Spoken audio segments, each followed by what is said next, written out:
Eu esperei, né, casar, eu não queria casar, eu esperei casar pra engravidar, eu não queria engravidar antes, porque eu tinha essa cabeça mesmo, né, minha mãe me criou com a cabeça de um pouco de interior, minha mãe era do interior, né, então eu tinha a cabeça que as pessoas iam falar mal de mim, que eu ia ficar mal falada, essas coisas de gente do interior. E aí eu não queria engravidar antes do casamento, no Jorge eu achava que não tinha problema nenhum e eu achava um absurdo. Então eu esperei casar pra engravidar, e quando eu casei, eu parei de tomar o remédio e não engravidava. Passou um ano, não engravidava.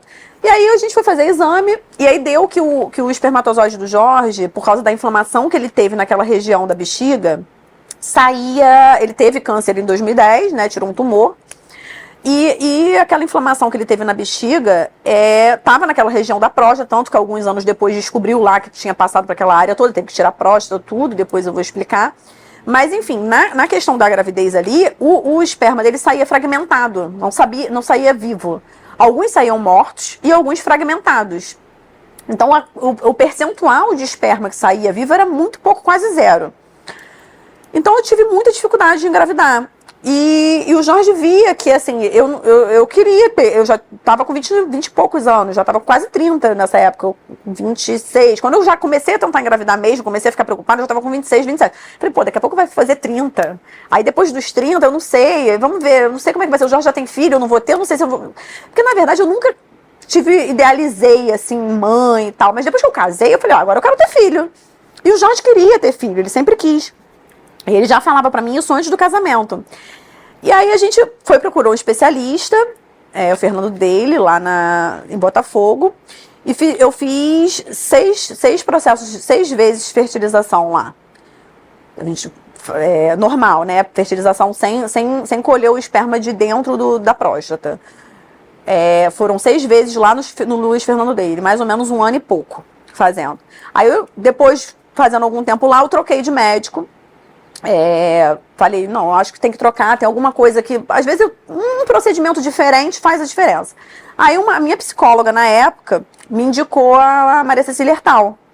E aí eu fui na Maria Cecília, ela pediu vários exames e tal, e ela encaminhou o Jorge para um urologista, e o urologista falou, olha, por meio de masturbação normal, não vai sair esperma, não adianta, não vai conseguir, tá tudo muito ruim, muito, muito fragmentado.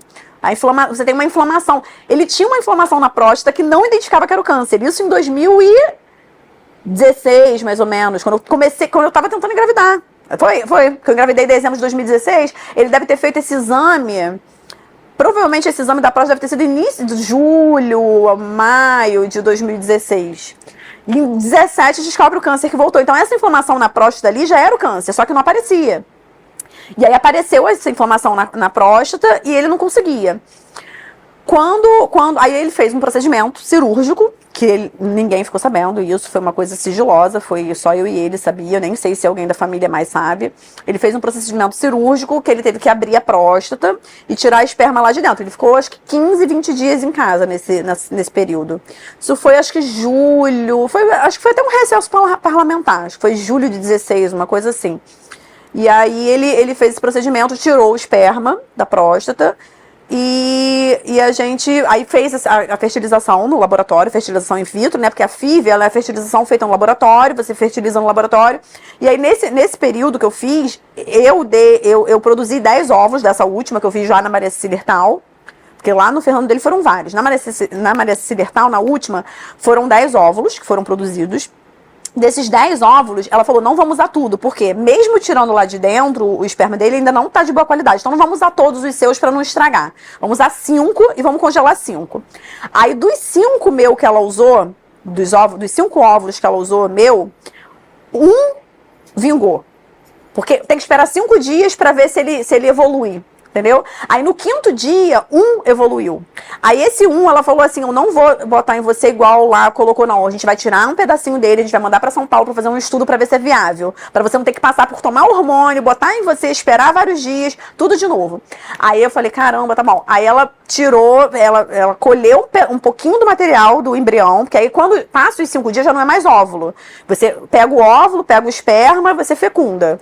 Aí depois do 5º dia ele vira embrião. Aí ela pegou um material do embrião e esse material enviou para São Paulo um laboratório. Na época não tinha laboratório no Rio que fazia esse tipo de exame. E aí em São Paulo veio alguns dias depois, uns 10 dias depois, mais ou menos, uma pessoa do laboratório me ligou dizendo que o embrião era viável. Nossa, eu fiquei muito feliz, né? Aí disse, o embrião é viável. Eu falei, não vou contar pra ninguém, porque vai que o embrião é viável e mais uma vez e não vinga. Não, vou ficar quietinha. Aí contei só pro Jorge e tal. E aí eu fiz, aí faz a implantação, aí coloca, que se chama implantação, aí você coloca pra implantar no útero, e aí você espera 15 dias pra fazer o exame. E eu já tinha passado por várias etapas dessa e sempre dava negativo. E aí dessa vez deu positivo. Nossa, eu lembro quando eu contei pro Jorge, ele ajoelhou e beijou minha barriga e ficou, ai, não sei o que, todo feliz. Ele ficou muito feliz, muito feliz, muito feliz mesmo.